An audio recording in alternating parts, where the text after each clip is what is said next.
Olá, meus amigos, tudo bem? Estamos aqui de volta com o nosso vídeo da Infolição, da iniciativa Infolição. Eu sou o pastor Elton, estou de volta depois de um longo e tenebroso inverno. Estamos aqui para poder conversar com vocês e recapitular essa lição dessa semana, né? Essa lição 4, essa lição tão especial, ok? Pastor Bruno, ore por nós e ore para nós também. Pai eterno, louvamos o teu dom da graça de ter nos escolhido para estarmos aqui compartilhando a tua lição. E eu te peço agora, Senhor, que venha capacitar cada um dos comentadores com teu Espírito Santo, nos iluminando para podermos falar e explicar adequadamente das suas verdades eternas, dessa história tão poderosa que é a história de Abraão e da aliança que o Senhor fez com ele.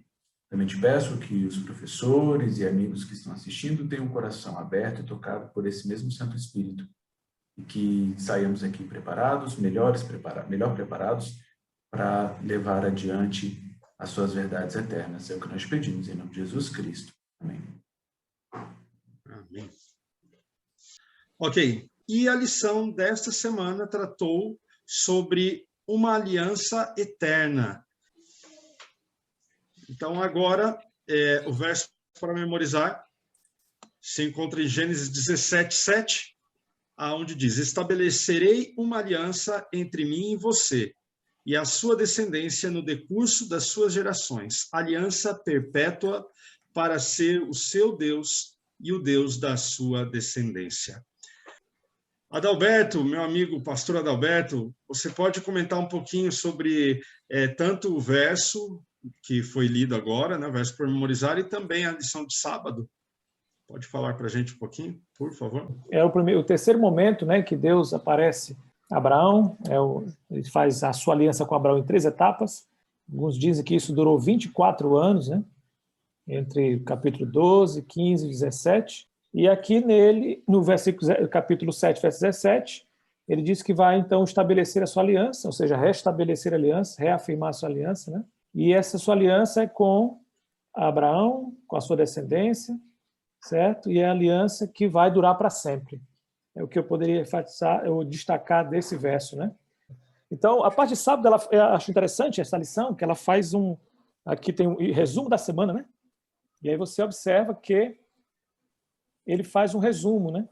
Veja só, nós vamos ver então, durante essa lição, qual o nome de Deus, o que isso representa, né? O que representa ou significa esse nome, qual a importância que esse nome tem para Abraão, e o mesmo novo nome que Abrão recebe significa, o que isso que importância vai ter, né? Quais são as obrigações vinculadas à aliança? Na aliança de Abraão, é muito discutido se ela é condicional ou incondicional. Então, essa semana, né, apresentando aqui no dia de sábado, nós vamos ver exatamente responder exatamente essas questões, né, essas perguntas no decorrer aí dos dias. Seria basicamente isso. Pastor Bruno. O Info está enfatizando aqui essa relação do chamado, né, do primeiro chamado de Abraão, que está ali em Gênesis 12, né, que vai dizer o seguinte, Gênesis 12, 1. Ora, diz o Senhor Abraão, sai da tua terra, da tua parentela e da casa do teu pai e vai para a terra que te mostrarei. E aí vai ter aqui uma promessa, né? De ti farei uma grande nação e te abençoarei e te engrandecerei o nome, e ser tu uma bênção. Então a gente vai ter aqui uma promessa da aliança que viria, né? Mas, colocando aqui, logo no começo, a gente tem aqui que Deus fala para Abraão sair da terra, sair da parentela, ou seja, da família dele, e da casa do pai, né, do nome, né, da descendência dele. E são coisas que Deus vai oferecer na aliança dele. Deus vai oferecer para Abraão uma terra, Deus vai oferecer para Abraão ser pai de uma grande nação, na verdade, uma grande descendência, como as estrelas do céu, e vai oferecer para Abraão ter um nome. Então, Abraão, ele abandona uma aliança, né, digamos assim, abandona um vínculo que ele tinha com a sua família, e Deus fala, agora você vai ter uma aliança comigo. Então, tudo isso que você está abandonando, Deus apresenta mais para frente para ele ter. Eu acho que esse verso aí é uma introdução que o Info coloca ali, é uma introdução bem legal para a gente saber o que Deus pede de Abraão e o que Deus oferece para... O que pede a Abraão e oferece depois para Abraão, que a gente vai mais na frente. Agora, o que eu achei interessante também nessa parte de sábado, me parece que nenhuma das promessas feitas a Abraão foram realmente concretizadas no período dele. Ele teve o filho, sim, mas ele não viu uma grande nação. Não viu a terra que ele foi prometida. Pela fé, ele abraçou essa ideia. Eu entendo que realmente a representação da fé por Abraão, ela é perfeita, porque ele ouviu as promessas, mas não conseguiu enxergar o cumprimento de nenhuma sequer. Ok, então, vamos para o domingo, então. Deus agora, ele se apresenta como pentagrama, né, digamos assim. E esse nome se torna peculiar para as alianças, né? E é um nome que muito difícil de traduzir, não sabemos exatamente a pronúncia ou exatamente a tradução dessa expressão, mas ele diz lá, né, em Êxodo, eu sou o que sou, né? Então, como eu sou o que sou, eu sou o que sou, procurou aqui Abraão para fazer aliança. Esse nome agora passa a ser, digamos assim, o nome identificador do Deus da aliança, né? E o nome de Deus, a gente observa que ele passa a ser agora invocado, né? Eu entendo o seguinte, que Deus agora queria ter o seu nome lembrado, exaltado, porque Deus, de certa forma, tinha sido esquecido, né? O Yahvé tinha sido esquecido, Deus da criação. A humanidade se corrompeu no dilúvio, a humanidade se corrompeu agora na Torre de Babel. Quando Abraão também constrói, ele faz um altar e ele também invoca o nome do Senhor, né? Paulo, lá nos Romanos, diz que aquele que invocar o nome do Senhor será salvo. Eu penso que o nome do Senhor aí, nesse momento, na perspectiva agora do Deus da aliança, é naquela busca da parte da aliança com Abraão, ter o seu nome invocado, ter o seu nome proclamado, louvado, né? Uma vez que a humanidade toda havia virado as costas para ele, adorando outros deuses, né? Então Deus vem como grande Yahvé para, em Abraão, exaltar o seu nome, né? Esse nome, quando vai para o Novo Testamento do grego, que é ego eimi, ele foi usado algumas vezes por Jesus e em algumas vezes Jesus sofreu represália e quase chegou a morrer por usar esse nome, ego eimi. E em João, por 7 vezes ele é flagrado usando a expressão ego eimi. Lembrando que o livro de João tem um objetivo de mostrar Jesus como divino, né? Como Deus. E ele usa ego eimi, que é a expressão equivalente ao raiá do Antigo Testamento. Jesus usou, dando a entender que ele era Deus no Novo Testamento. É o eu sou, né? Egoemi é eu sou. Interessante que quando ele usa essa expressão, ele usa várias vezes, como o pastor Moraes já disse, né? Eu sou o pão da vida, eu sou... E esse eu sou sempre ele usa, né? Mas quando ele usa, ele diz, em capítulo 8, ele diz assim, antes que Abraão existisse, eu sou. Então ele faz uma conexão inconfundível, incontestável, com o Senhor que aparece ali na sarça, né, para Moisés, né, eu sou o que sou e tal. Então, os judeus da época entenderam muito bem, de maneira que até consideraram uma blasfêmia, né, porque ele estava se fazendo Deus, como o pastor Moraes falou, era o evangelho que mostra o Messias divino, né, o livro de Evangelho de João. No versículo 59 diz, então eles apanharam pedras para apedrejá-los, mas Jesus escondeu-se e saiu do templo. Então, eles entenderam realmente o que Jesus queria dizer quando disse, eu sou. Blasfêmia. E a pena da blasfêmia era apedrejamento. Tem um texto aqui em Êxodo, capítulo 3, verso 13. Às vezes, algumas Bíblias, né, acredito que a maioria delas, elas vão traduzir com o Senhor em maiúsculo. Geralmente é o nome próprio de Deus. Mas o exemplo que eu gosto de dar é o quê? O pastor Elton acabou de me chamar, e eu, inclusive, chamei ele de pastor Elton. Um irmão que encontra ele na igreja, talvez chame ele de pastor, mas esse não é o nome dele. Esse é o título dele. E o nome dele é Elton Batista. Então, é mais ou menos a mesma coisa com Deus. A gente vai ter, na Bíblia, alguns nomes, alguns de Deus. Alguns são mais genéricos, outros são mais específicos, e alguns são relacionados com a experiência que Deus está tendo com o povo ou com algum personagem em algum momento. Inclusive, nome de personagens bíblicos tem ali o nome de Deus ali no meio, em vários deles. E uma das coisas que a gente tem aqui é que em Êxodo capítulo 3, verso 13, Moisés diz o seguinte: disse Moisés a Deus: eis que quando eu vier aos filhos de Israel, ele disser: o Deus de vossos pais me enviou a vós outros, e eles me perguntarem: qual é o seu nome? Que lhes direi? Disse Deus a Moisés: eu sou o que sou. Diz mais, assim dirá aos filhos de Israel: eu sou, me enviou a vós outros. Então a gente tem aqui, Deus se apresenta como o Deus dos antepassados, né, de Moisés, fala assim: olha, eu sou o Deus de Isaac, de Abraão e de Jacó, mas ele vai dar o seu nome. Então nós temos aqui dois nomes, um deles é Elohim, que é uma versão mais genérica de Deus. Esse nome, inclusive, é utilizado em alguns momentos para os falsos deuses, tá? Não que Deus e os falsos deuses sejam iguais, mas é um nome que se dá a qualquer tipo de divindade, né? Um nome para divindades em geral.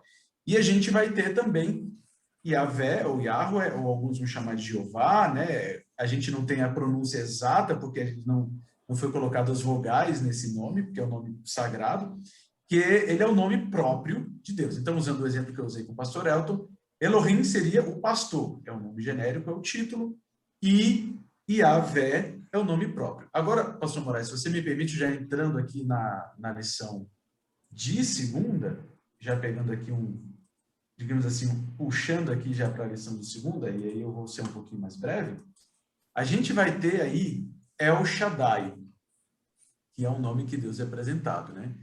E logo no comecinho, a gente falou desses nomes genéricos, a gente vai ter o nome El, que é o singular de Elohim. Elohim é um plural, e El é o singular. Significa Deus, é um nome genérico, é inclusive o nome de uma divindade cananita, né, que também era chamada de El.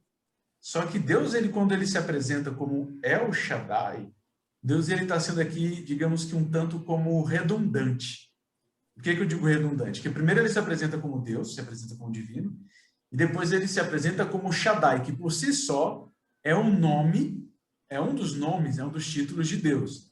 Mas ele se apresenta como El Shaddai, é o Deus Todo-Poderoso. É como se ele dissesse assim: olha, eu sou Deus acima de todos os nomes, eu sou o Deus que tudo pode. Das divindades que vocês conhecem por aí, que vocês ouvem falar por aí, nenhuma é como eu.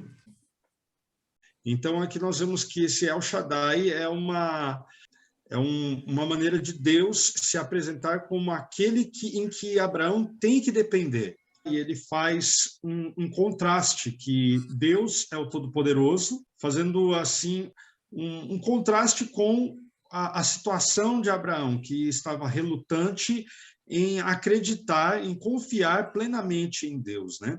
Principalmente nessa questão da descendência, a questão que nós sabemos lá de Agar, que ele tentou cumprir a promessa de Deus através das suas próprias forças, né? Então, nós vemos que esse El Shaddai é uma maneira de Deus se mostrar de que ele é o Todo-Poderoso e ele que promete e ele é o que cumpre, né? Então, Deus, ele promete a descendência. Abraão age precipitadamente, como a gente vê lá em Gênesis capítulo 16, verso 2. Depois Deus se apresenta como El Shaddai, dizendo assim: olha, não confie nas suas próprias forças, não confie nos seus próprios esforços. Quem há de cumprir a promessa, quem vai cumprir a parte da aliança, sou eu. Eu cumpro a minha parte da aliança. E então Deus renova a aliança com Abraão ali em Gênesis capítulo 17, verso 2 e verso 4. Ele quer dizer o seguinte: Abraão, eu tenho poder suficiente para cumprir minhas promessas. Eu tenho poder para te dar uma terra, eu tenho poder para te dar um filho. Eu creio que ele quis dizer isso para Abraão. Abraão, eu posso. O nome El e Shaddai, cada um deles é um nome propriamente dito de Deus, mas essa expressão El Shaddai, algumas das vezes, as principais vezes que ela vai aparecer, é relacionada com essa questão de descendência. E essa aliança que nós vamos ter a partir de Abraão e com os patriarcas, elas têm uma questão em comum e curiosa, que nós vamos ter pessoas que são casados com mulheres estéreis. E no caso de Abraão não é diferente. Então, a gente vai ter aqui, e logo que Abraão ele vai se questionar, ele vai ter alguns momentos que ele vai orar a Deus e vai falar: mas Senhor, me explica aqui. Então, eu realmente vou ser pai de uma nação? E a gente vai ver essa aliança meio que em resposta a esse questionamento de Abraão, falando que, Senhor, eu tenho aqui o meu filho, o meu servo Eliezer, é ele que vai ser, ou então vai ser o meu filho ali, Ismael, e depois Abraão tem esse questionamento. E quando a gente vai ver aqui em Gênesis 17, vai ser colocado aqui também a aliança à esposa, que era estéril. Então, o Deus Todo-Poderoso pode fazer da estéril uma aliança, inclusive, com Sarai, na época, né, que depois se torna Sara, para que ela seja mãe de uma grande nação. Então, esse vínculo do nome aí com essa questão de ser mãe de uma grande nação e da descendência, eu acho também que é legal para a gente colocar. Muito bem, nós iremos agora para terça-feira. Vocês sabem que os nomes significam, descreve o caráter, né? Tem alguma descrição religiosa, espiritual. Mas eu acredito que de Abrão, pai exaltado, né? Para Abraão, pai de multidões, Deus queria enfatizar a sua promessa. Abraão, agora você vai ser pai de multidões, de nações. Então, no próprio nome dele, ele carregaria a promessa que Deus havia feito, né? O irônico, pastor Adalberto, é que ele até para ser pai, ele era impossibilitado, né? O pastor Bruno, ele citou bem quando os 3 patriarcas, eles tinham essa dificuldade. Inclusive, o pastor Edson Nunes, ele disse que a expressão que ele fez Lia ter um filho, dá indicação na expressão de que Lia também era estéril. Uma coisa que eu acho interessante disso que você falou, era sempre associado o nome com a experiência da pessoa, né? A gente vai ter aqui, no caso aqui é Jacó, que vai mudar para Israel, Saulo, que vai mudar para Paulo, mas no caso de Abrão para Abraão e de Sarai para Sara, a gente vai ter aqui os pais de uma grande nação. E eu acho curioso a maneira como o Novo Testamento vai falar dessa descendência de Abraão. Abraão, ele é pai de uma grande nação, mas o Novo Testamento vai dizer que nem todos os verdadeiros filhos de Abraão são filhos biológicos dele. Então, Abraão vai ter muitos filhos da fé. Então, a gente tem aí essa promessa, né? Essa descendência de Abraão, que é uma descendência de fé, e quando a gente for falar daqui um pouquinho sobre circuncisão, a gente vai ver que mesmo gentios poderiam se tornar descendência de Abraão, e o nome de Abraão é feito em conjunto aqui, no texto da aliança, que a gente vai ver aqui em Gênesis 17, com a circuncisão. Então, são duas coisas que são apresentadas ali, uma ligada na outra, ele sendo pai dessa descendência, essa maneira de identificar a sua descendência, mas, ao mesmo tempo, a gente entendendo que ele é pai de uma descendência ainda maior. Né? Então, a gente tem aí gentios, descendentes de povos pagãos que tinham ali também essa descendência de Abraão. E um exemplo que eu achei curioso aqui olhando é que um dos descendentes de Abraão, que não é descendente de Sara, que também, por sinal, foi circuncidado, que a gente nem lembra, que é Ismael, né? Ismael aqui, ele também foi circuncidado. Então, eu acho curioso, né, a gente lembrar desse detalhe. Muito bem. Cada vez que Deus se encontrou nas etapas da aliança, houve pequenas e até grandes modificações. Se alguém quiser falar dessas etapas e mudanças que ocorreram, se teve intencionalidade nessas mudanças, fique à vontade aí, está aberto. Ok, é interessante que nessas etapas da aliança, né, que Deus fez com Abraão, em cada etapa houve 4 elementos, né, onde ele se apresentava com o nome em cada uma das etapas, também a questão do pedido de Deus, o que Deus pediu para Abraão, a bênção de Deus e também quais seriam as pessoas que seriam abençoadas, né, por essa aliança. Então, na primeira etapa, que está em Gênesis 12, nós vemos que o nome que ele se apresenta, né, é o Yahvé, né, o nome de Deus mesmo, como o pastor Bruno disse. E depois ele pede para sair, né, sair da tua parentela e tudo mais. Teria a bênção de ter uma grande descendência e os abençoados seriam aqueles que abençoarem Abraão, seriam abençoados também. Na segunda etapa, ele se apresenta com o nome de Yahvé também, novamente, e aqui nós vemos que o pedido agora era de não temer, Depois, a bênção de Deus seria a descendência e agora terra, né? É interessante que cada aliança, tanto a aliança de Adão, a de Noé, a de Abraão, a de Moisés e a mesma de Davi, as promessas elas têm nuances de diferenças, né? Por exemplo, quando você vai na de Davi, tem mais a ver com concessão real, né? De Noé tem a ver com a preservação da vida, enfim. E quando nós vemos aqui a ênfase de Abraão é mais nessa questão de descendência e terra, como está na terceira etapa também, que ela é bem parecida com a segunda etapa, com a diferença que na terceira etapa, né, o nome é El Shaddai, como nós já comentamos, o pedido é que ele andasse com ele, então olha o processo, sair da terra, não temer e andar com ele. E depois, mais uma vez, a promessa da descendência e os abençoados, tanto na segunda etapa quanto na terceira etapa, seria a comunidade da aliança, ou seja, aqueles que crescem, né? Aqueles que, tanto a descendência de sangue quanto a descendência da fé, como o Bruno falou, né?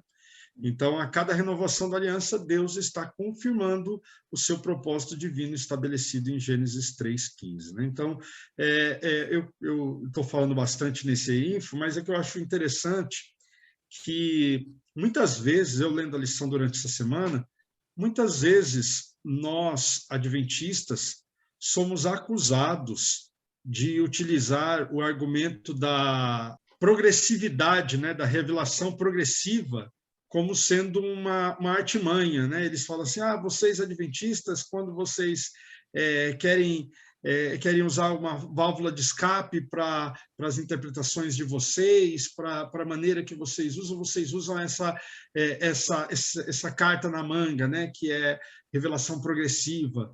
Mas quando você analisa a palavra de Deus, e principalmente a teologia da aliança, a gente vê que a revelação progressiva está ali. É o DNA da aliança.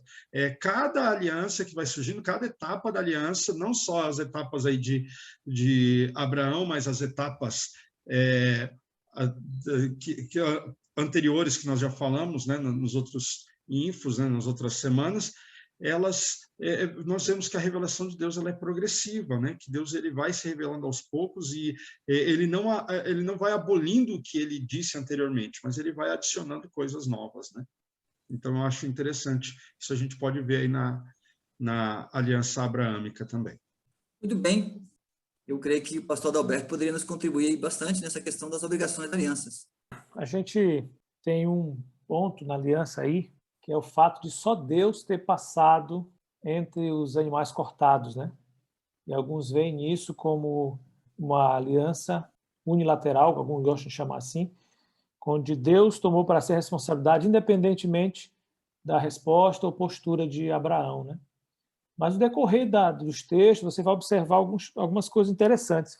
Eu até tinha, deixa eu ver aqui, está na lição aqui, 18, 19.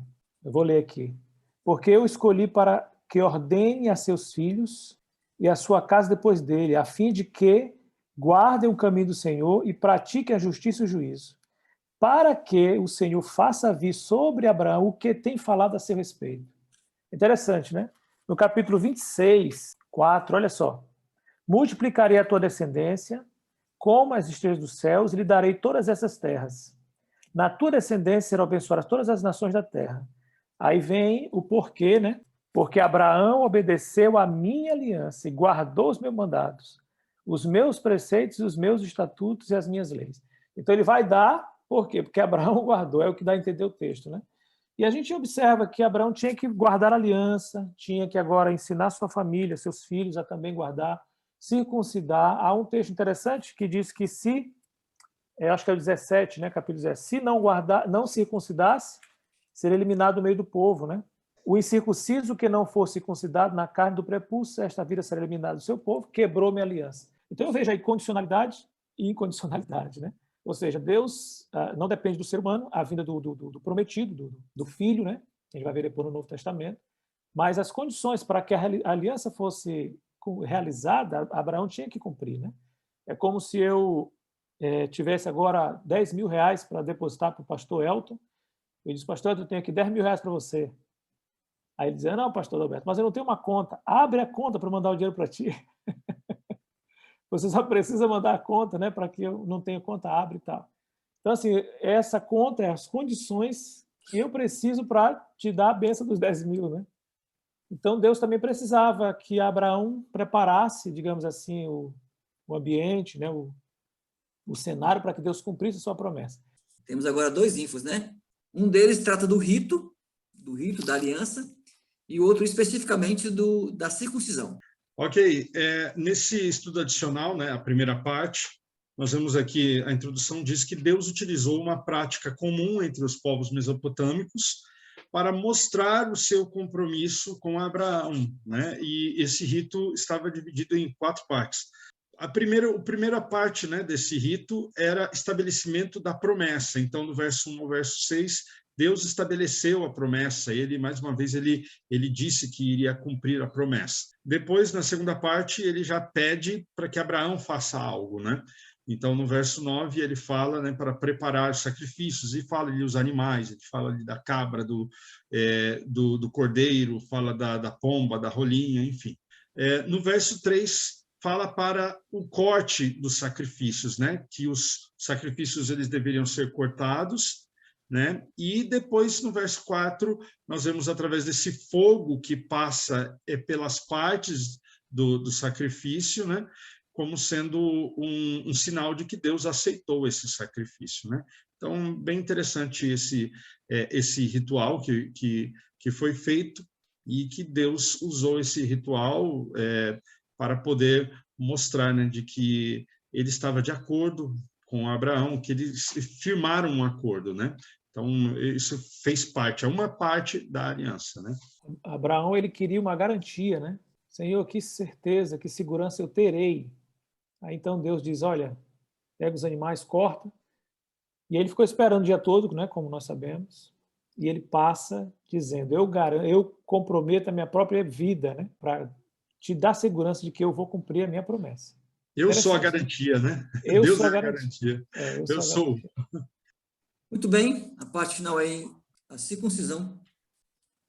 Uma das coisas que a gente percebe nessa aliança de Abraão, como o pastor Elton bem colocou, Deus ele vai ter as suas alianças, e em vários momentos essas alianças elas vão ter algumas ênfases, né? E uma das alianças que a gente vê de Abraão, ela tem uma ênfase muito grande no que a gente pode dizer assim, na formação do povo. Então, dizer quem é o povo que é descendente de Abraão. Mas quando a gente vai olhar na Bíblia sobre descendência, uma das coisas que a gente vê é que a Bíblia ela não é tão biológica. Então, o que eu estou querendo dizer por isso?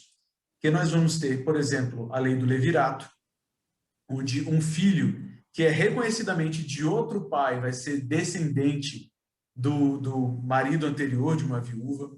A gente vai ter algumas pessoas sendo declarados descendentes, sendo declarados filhos. O próprio Jesus, apesar de não ser filho biológico de José, ele é considerado descendência da tribo de Judá. Ainda que a gente também tenha ali uma indicação de Maria, mas ele é considerado, tem uma genealogia de Jesus da linhagem de José. E essa questão da circuncisão, como já mencionei antes, ela vem ligando quem é um judeu, quem é um descendente, não vou nem dizer judeu, que judeu vem mais para frente, né? Mas quem seria um descendente de Abraão, um filho de Abraão, e tem esse símbolo, né, esse sinal da aliança, que é a circuncisão. Mas, quando a gente vai ver, ele também vai ter alguns outros elementos, que ele está bem colocando aqui, né, Deuteronômio 10, 16, a gente vai ver ali falando, até o próprio Jesus, em alguns momentos, Jesus vai falar sobre cura associado à circuncisão, mas essa noção de saber quem é descendente de Abraão e quem não é muito forte. Mas aí a gente vai vendo no decorrer da Bíblia que vários povos se circuncisam. Então a gente vai ter, por exemplo, os egípcios, alguns egípcios vão se circuncidar. Eu estou falando errado aqui, eu não sei se é circuncidar ou circuncisar, mas vocês me escutem aí e considerem, perdoem a ignorância aí do colega. Coloque nos comentários. Vamos fazer coloque nos comentários, coloque nos comentários aí, diga qual é certo, circuncisar ou circuncidar. Eu uso os dois alternadamente, porque eu realmente não sei qual é o correto, mas vamos lá.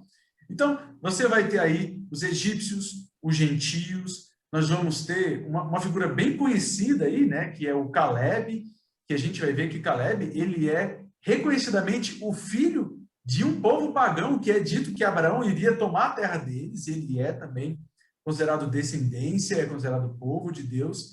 E Paulo, quando ele vai falar isso mais na frente, lá em Romanos, no capítulo 2, ele vai falar sobre o verdadeiro filho de Israel. Então, até o Info está colocando aí, e eu gostaria de ler aqui com vocês, no Romanos 2, 29, Paulo vai dizer o seguinte: porém, judeu é aquele que o é interiormente, e circuncisão a que é do coração, no espírito, não segundo a letra, cujo louvor não procede de homens, mas de Deus. E Paulo ele vai fazer isso num contexto que daqui a pouquinho, lá no livro de Romanos, Paulo vai dizer: Abraão não desfrutou das bênçãos da sua aliança no começo, porque quando a gente vê, antes de Abraão ser circuncidado, Abraão é circuncidado no capítulo 17. Mas antes disso, ele é chamado no capítulo 12.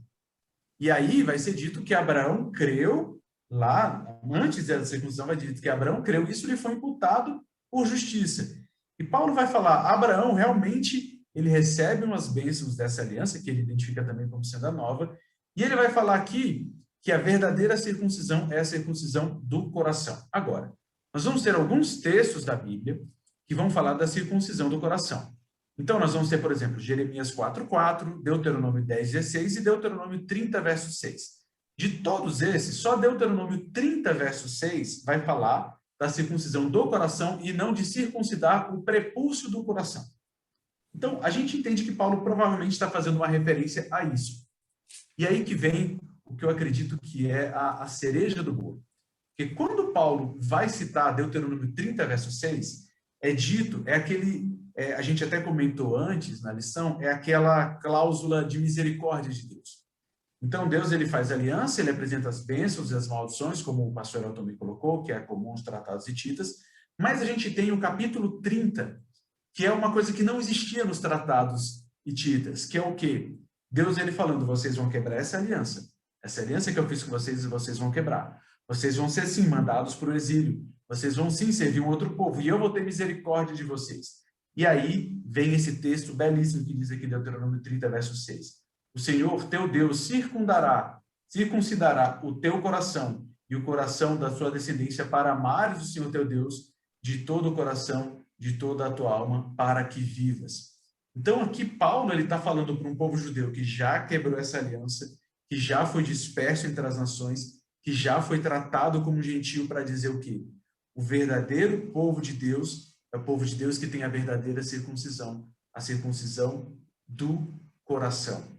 Então, mais do que simplesmente descendente de Abraão, ser alguém que tem uma marca ali, talvez, né, os homens, os machos têm uma marca ali na sua genital, é um povo que tem uma marca no seu coração, uma maneira de viver diferente, uma maneira que ama a Deus acima de todas as coisas. E a gente tem até aqui também bem colocado aqui pelo Info, que é uma prefiguração do batismo, que é nada mais do que você dizer, eu tenho meu coração circuncidado, a partir de agora eu estou morrendo para que eu seja uma nova criatura, para que eu adote essa aliança como um todo. Então, nós temos aí essa figura da circuncisão, que ainda que Paulo deixe bem claro que é uma figura do passado, que apontava para coisas que viriam no futuro, que apontavam para Cristo, é uma figura ali, do seu significado, é uma figura belíssima que nós temos aí, de Deus chamando um povo, mas não só um povo biológico. Paulo também vai dizer, um povo que foi adotado, um povo que foi aceito. E nós podemos ser também parte ali, colocados ali, Paulo vai colocar isso como descendentes de Abraão, não descendentes segundo a carne, mas descendentes, não descendentes circuncidados na carne, mas descendentes pela fé de Abraão, circuncidados no coração. Pastor Elton? É só algo que se passou aqui na minha mente quando eu estava ajudando a preparar esse info. Nessa parte onde fala de que a circuncisão prefigurava o rito cristão do batismo, eu creio que a gente pode até usar a expressão teológica, né, de que é algo que é uma tipologia, né? Mas a gente tem que tomar cuidado nessa questão dessa tipologia. Por quê? porque aqueles que advogam, eu creio que a grande maioria, pelo menos os que eu já vi, né, que advogam o batismo infantil, eles se apoiam na circuncisão. Então, eles falam, olha, a circuncisão era de uma criança aos 8 dias, tal, então o batismo também tem que ser de crianças.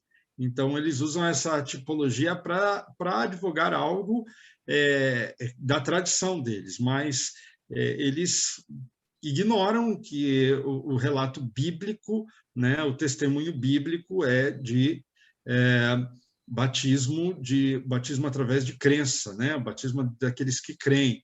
Então, um tipo e o antítipo, eles na essência eles são semelhantes, mas nos detalhes, né, nos pormenores não são. Então, usar a circuncisão para poder advogar o batismo infantil, eu creio que é um exagero, né? Inclusive, pastor Elton, aqui quando a gente tem aqui, o verso 13, ele vai complementar essa questão da comparação do batismo com a circuncisão. Então vai dizer aqui, olha, e a vós outros que estáveis mortos pelas vossas transgressões e pela incircuncisão da vossa carne, vos deu vida juntamente com ele, perdoando todos os nossos delitos. Então a gente tem aqui essa comparação, ela é ampliada por Paulo, dizendo que a incircuncisão da carne não é simplesmente uma coisa que você nasceu. Já está falando o quê? Você tinha transgressões antes na sua vida. Então está deixando aqui claro que o batismo é uma coisa que vem em resposta às transgressões, a como a gente tinha vida antes de ser uma nova criatura em Cristo. Mas o Novo Testamento não dá margem para isso. A gente não pode batizar criança, né? Batismo é de quem acredita e tal. Queridos, vamos dar a nossa última impressão.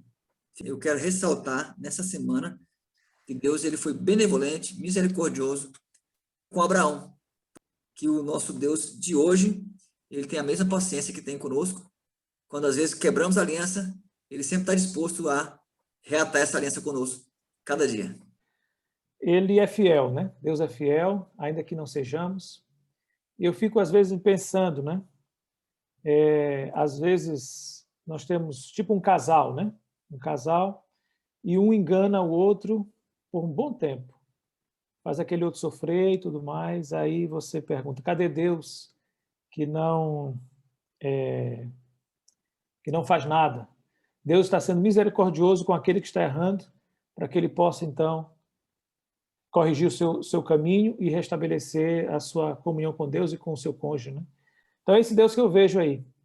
Abraão perguntou, Senhor, já sou avançado em anos, como é que eu vou ter filho? Sara sorriu lá, né? Tanto é que o nome de Isaac se tornou riso, eu acredito que seja esse o significado. Mas Deus ainda assim, Deus tem um propósito, Deus tem um plano e não muda, apesar de nós não fazermos a nossa parte, né? Então eu destaco a fidelidade desse Deus maravilhoso. Amém. Bruno, pastor Bruno. Esse ato de passar ali no meio é um ato que simboliza que quem passa lá no meio está se colocando como morto. Então, é quase como se você dissesse, eu estou morto dentro dessa aliança. É como se eu falasse assim, essa aliança, ela me tem como morto, porque se eu não cumpri-la, eu estarei morto. Cristo ofereceu-se para ser morto, para estar como morto para a nossa aliança. Nós descumprimos a aliança, mas ele é quem pagou o preço. Então, eu acho que essa é a grande maravilha de Abraão como pai da fé. Na história de Abraão, talvez mais do que na história de vários outros patriarcas e de várias outras alianças, a história de Abraão é uma história em que o sacrifício de Cristo ele brilha, né? Em que Cristo se apresenta ali com o sacrifício que ele pede de Isaac e o cordeiro é oferecido, nessa questão dele passando ali. Então, eu acho que o sacrifício de Cristo, o Cristo se apresentando como alguém que morre por um pacto que nós quebramos, eu acho muito bonito e eu acho que é uma coisa que vai nos lembrar também, pegando ali um guia ali do batismo, para que como ele morreu e ressuscitou, nós também possamos morrer para ter uma nova vida em Deus, como diz em Romanos capítulo 6. Pastor Elton. Ok, eu creio que a gente não pode esquecer de maneira alguma qual era o propósito da aliança, né? O propósito da aliança não era meramente realizar o sonho de Abraão ser pai.